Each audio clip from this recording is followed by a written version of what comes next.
मैंने एक डिक्शनरी बना रखी है, सॉरी एक लिस्ट बना रखी है जिसका नाम है student is equal to Sukhman 20 अगर मान लीजिए मैं 2-3 दिनों बाद इस लिस्ट को देखता हूँ तो मुझे क्या मालूम भी ये जो एज, ये जो मैंने 20 लिखा है वो एज है या मार्क्स, मैं भूल जाऊंगा। हाँ मैं ब्लॉकड हूँ थोड़ा सा, मैं भूल जाता हूँ। इसका हल क्या है? इसका हल है डिक्शनरीज। अब इसके साथ प्रॉब्लम क्या है? तो लिस्ट के साथ प्रॉब्लम क्या है?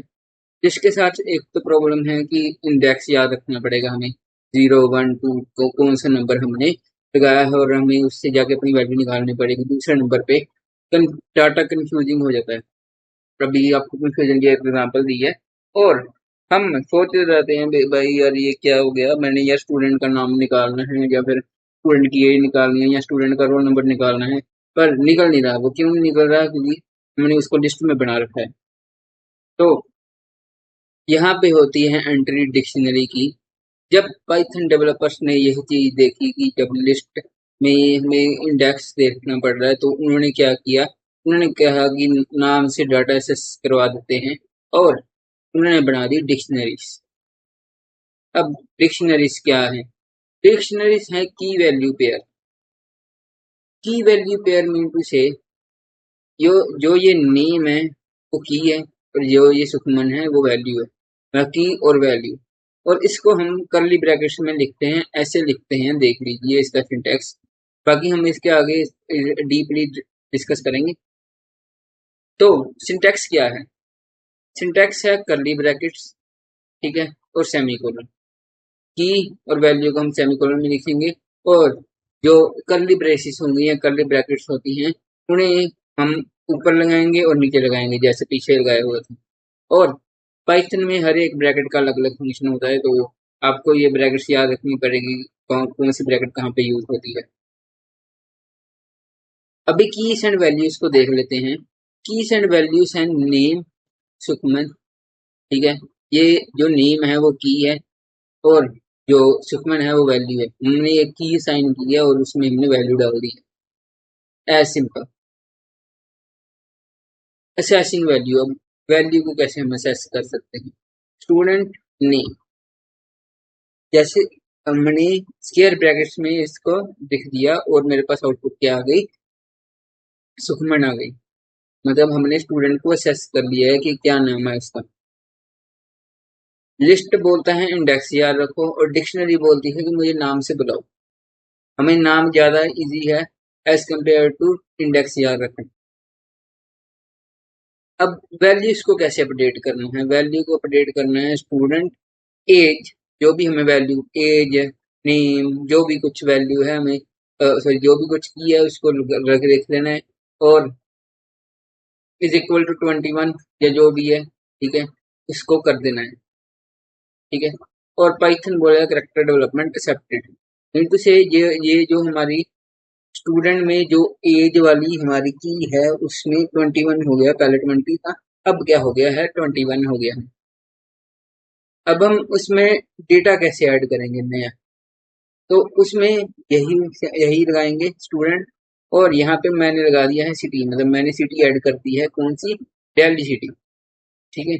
और डिक्शनरी बोलेगी new DLC install.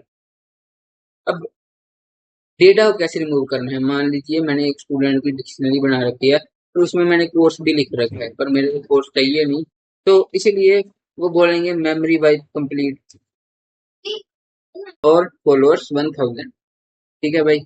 Mean to से भाई ये हुई हमारी इंस्टाग्राम प्रोफाइल की, जो भी हमारा डेटा है वो यहाँ पे हमने एक डिक्शनरी बना दी। हमने नहीं, जो इंस्टाग्राम डेवलपर्स हैं उन्होंने यहाँ पे एक डिक्शनरी बना दी है।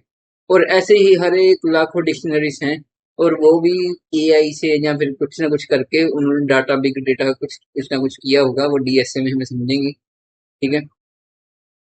एक गेम की एग्जांपल ले लेते हैं, player is equal to health 100 और वेपन AK-47। मतलब ये जो हमारा डेटा है वो स्टोर हो चुका है डिक्शनरी में। जो हमारी गेम की डिक्शनरी होगी, जो जिसने गेम डेवलपर ने बनाया होगा, वो हमारी डिक्शनरी स्टोर कर लेगा। तो हमारे पास ये हथियार है अभी, और कौन कौन से हथियार हम खरीदेंगे जब। अब एक शॉपिंग ऐप की एग्जांपल ले लेते हैं, शॉपिंग ऐप की एग्जांपल है product is equal to name, मतलब जो product is equal to curly bracket start name laptop price 50,000। मतलब ये मैंने कोई प्रोडक्ट लिखा है मेरी डिक्शनरी में, जब मान लो कि मैंने अब ये एक एक्सेल शीट की तरह समझ लो कि जो हमने एक लैपटॉप लिखा है और उसका प्राइस कितना है 50,000। अब देख लेते हैं कॉमन मिस्टेक्स क्या करते हैं। कॉमन मिस्टेक्स ये है कि यहाँ पे कई बंदे ब्रैकेट्स भूल जाते हैं, ठीक है। सीधा स्टूडेंट मार्क्स सर्च करने लग जाते हैं, तो वो क्या दे देगा हमें, की एरर दे देगा। इमेजिनेशन नहीं, डाटा दे। मतलब अगर हमारे पास वो की नहीं है, अगर स्टूडेंट के अंदर की भी नहीं है जो ये मैंने मार्क्स लिखी हुई है, तो मेरे को क्या दे देगा, की एरर दे देगा। और इमेजिने और पाइथन बोलेंगे इमेजिनेशन नहीं, डाटा दो। डुप्लीकेट कीज, और ये की जो देखो student is equal to name Sukhman name Rahul, तो ये वर्क नहीं करेगा और इनमें से सिर्फ एक ही चलेगा, ठीक है। एक और मिस्टेक, स्टूडेंट जीरो, हमें इंडेक्स नहीं देना है, यहाँ पे इंडेक्स का कोई काम नहीं। और पाइथन बोलता है कि brother what are you doing, क्या कर रहे हो भाई, ठीक है, ये मत करो। अब डिक्शनरी के थ्रू लूप कैसे करेंगे, फॉर की इन स्टूडेंट प्रिंट की। अब यहाँ पे क्या होगा, जो कीज है हमारी वो सारी हमारी आउटपुट में आ जाएंगी, ठीक है। कीज मीन टू से नेम रोल नंबर जो भी है वो कीज है, और उसके आगे जो हमने वैल्यू लिखी हुई है जैसे सुखमन 20, वो क्या थी, हमारी वैल्यू थी। और डिक्शनरी है इटरेबल। अब हमें की और वैल्यू दोनों प्रिंट करवानी है, तो वो भी क्या कर सकते हैं, ऐसे हम for key comma value in student items semicolon print key comma value, और हमारे जो नेम सुखमन आ जाएगा, जो रोल नंबर है वो 20 आ जाएगा, और बाकी सब कुछ वैसे आ जाएगा, ठीक है। इसको बोलते हैं पाइथन मैजिक। अगर आप बिगिनर हो तो मैं आपको ये कोड रन करके दिखाऊंगा, और आप बोलोगे तो आप तो मैजिक कर रहे हो भाई, पर ये मैजिक नहीं, ये कोडिंग है, ठीक है। अब जान लेते हैं नेस्टेड डिक्शनरीज क्या होती हैं। नेस्टेड डिक्शनरीज होती हैं कि डिक्शनरी के अंदर डिक्शनरी लिख रखी है मैंने, मान लीजिए मेरे पास स्टूडेंट है और स्टूडेंट के अंदर मेरे पास एक मार्क्स की डिक्शनरी है, तो मार्क्स का एक की है, और मैंने उसकी वैल्यू में एक और डिक्शनरी लगा रखी है पाइथन 100। तो क्या होगा कि ये जो मेरी डिक्शनरी है ये हो गई है नेस्टेड डिक्शनरी, मतलब मैं डिक्शनरी के अंदर एक और डिक्शनरी बना दूंगा, वो क्या हो जाएगी, मेरी नई नेस्टेड डिक्शनरी बन जाएगी।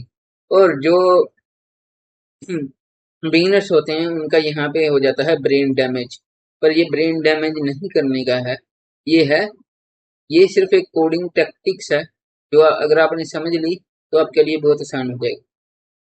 तो डिक्शनरीज क्यों मैटर करती हैं, डिक्शनरी एप्स में यूज होती है।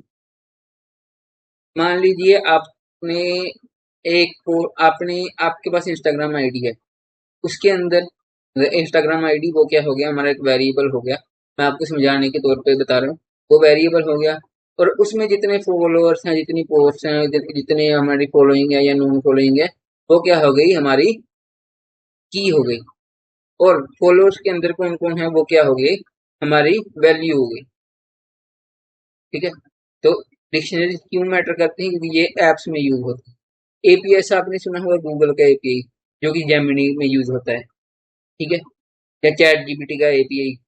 एपीआई मीन्स टू से एप्लीकेशन प्रोग्राम इंटरफेस, और ये एपीआई हमें ऑनलाइन मिल जाते हैं। अगर आप कोई प्रोग्रामर हो या कोडर हो तो आपको एपीआई के बारे में सीखना चाहिए। अगर आप कोई एपीआई के बारे में नहीं पता तो आप जाके यूट्यूब पे सर्च कर सकते हैं कि एपीआई क्या होता है।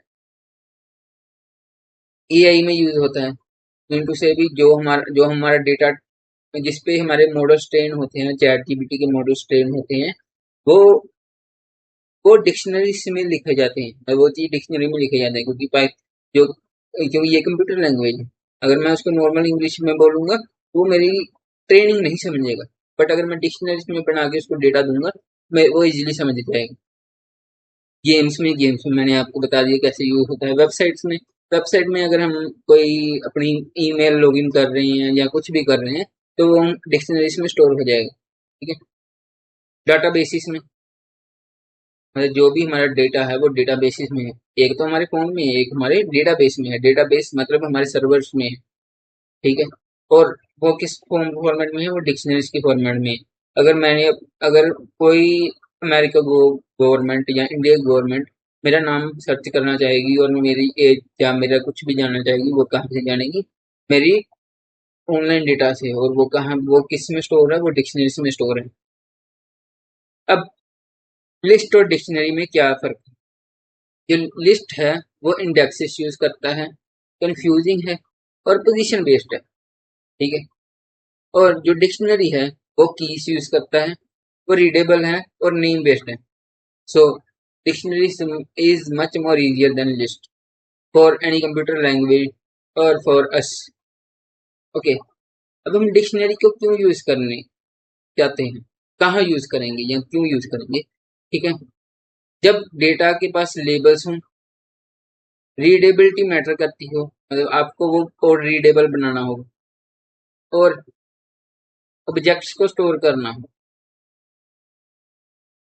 एग्जाम्पल के तौर पे जो इंस्टाग्राम के यूजर्स है वो मैंने आपको बता दिया है, प्रोडक्ट्स में यूज हो सकते हैं। मतलब आपने लिस्ट बनाई, सॉरी आपने मतलब आपने बहुत सारी चीजें लेनी है। मान लीजिए आप एक किराने शॉप के ओनर हो और किराने शॉप के ओनर को बहुत सारी चीजें लेनी होगी। ठीक है, तो मैं क्या करूंगा, मैं एक डिक्शनरी बनाऊंगा लिस्ट की जगह। ठीक है, वो डिक्शनरी क्यों बनाऊंगा? क्योंकि मेरे पास मान लीजिए हेड एंड शोल्डर शैम्पू भी है, डव शैम्पू भी है और बहुत सारे शैम्पू भी है।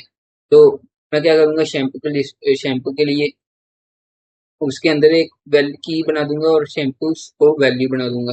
ठीक है, और जो दूसरी हैं, जो मेरे पास साबुन होगा या कुछ भी होगा, मैं उसकी अलग डिक्शनरी, उसके अलग की वैल्यू पेयर बना दूंगा। ऐसे करते करते मेरे पास एक बहुत बड़ी डिक्शनरी तैयार हो जाएगी। और गेम्स में मैंने बता दिया वो कैसे यूज होता है। सो अब आप क्या जानते हो, डिक्शनरी जानते हो, की एंड वैल्यू क्या होती हैं, रियल वर्ल्ड में कहाँ यूज होती हैं, और नेस्ट डिक्शनरीज के बारे में आप जानते हैं। अगली वीडियो में हम जानेंगे सेट्स इन पाइथन, और जो पाइथन है उसमें सेट्स में वो डुप्लीकेट वैल्यूज को डिस्ट्रॉय कर देगा। So guys, this is the end of video. If you like the video, comment share subscribe, और सब्सक्राइब कर दो यार। 13 सब्सक्राइबर्स ही हैं अभी, और करो नहीं यार, फ्री मोटिवेशन मिलेगी। Tata bye bye.